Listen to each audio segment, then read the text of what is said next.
there's no way they're going to do something now that would jeopardize their ability to keep in touch and keep a solid, unified front. Well, Jonathan, thank you so much for joining us. As always, the royals never sleep. There's always so much news going on. And I know we're just coming off a big Jubilee weekend, but there's this big story that Kate and William are really moving to Windsor, right?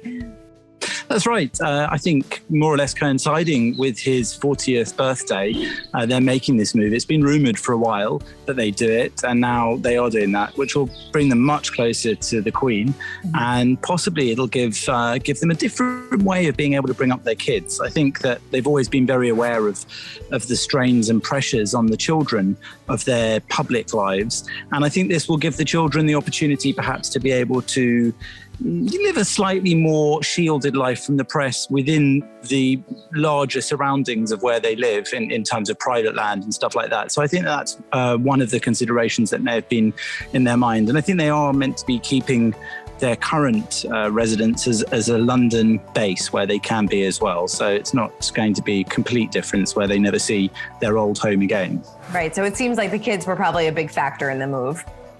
Yeah, I think that. And I guess as well, also the Queen, because, you know, as we're seeing her able to do fewer engagements in person when they involve movement and also a lot of forward planning, if they're not sure how she's going to be too far in advance, I think that it means that also they'll be closer to her. And as he is getting closer to taking on more responsibility all the time, and Prince Charles as well has obviously increased his workload over time, deputising for the Queen, then I think that will make it easier as well for them to perhaps give him that training as he's going on, with a view to really one day, you know, being the monarch himself. Yeah, definitely. Does this, because it seems like Charles and William have been working pretty much hand in hand, you know, lately. Will this kind of make that more difficult in the, you know, coming months, years?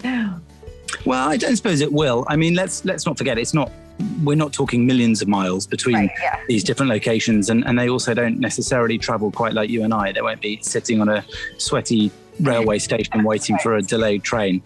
So I think they're probably able to see each other and be in touch as often as they need. They have offices and courtiers who work for them to help coordinate everything. So I think the tight coordination between the members of the family will only get actually tighter and better rather than worse as a result of the move. There's no way they're going to do something now that would jeopardize their ability to keep in touch and keep a solid, unified front in terms of how they face the world and carry out the activities that they're meant to.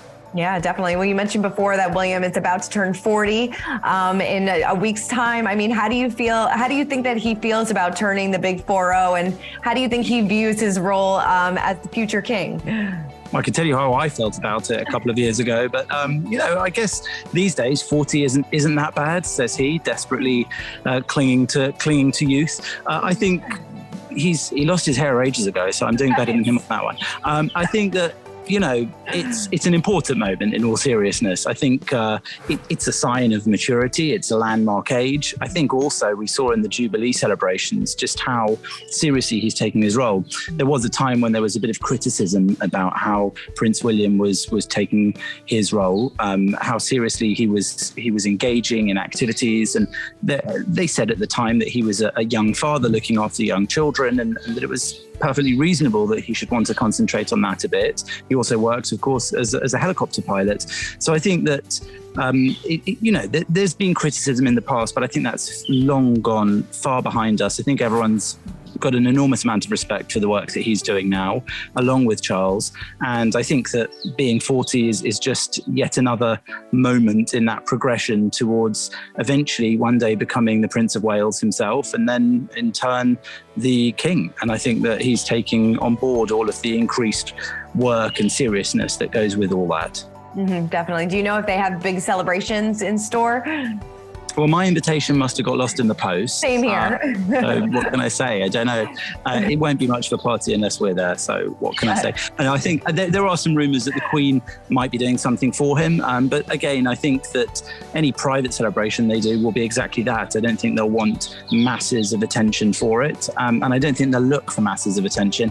I hate to say it because I know I'm going to get criticised in your comments below, but some other members of the family made more of a fuss just over their 40th. I don't see something similar on his part, but you never know. There may be an initiative that he takes on for his 40th. And if he does, I'm sure it will be one that he thinks is important and valid. But I suspect they'll keep it classy.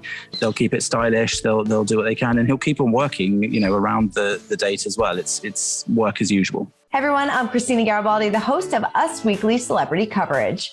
Don't forget to hit subscribe for the latest celebrity news, tips, and video. And for much more content, make sure you head on over to usmagazine.com, the official home of Us Weekly Magazine.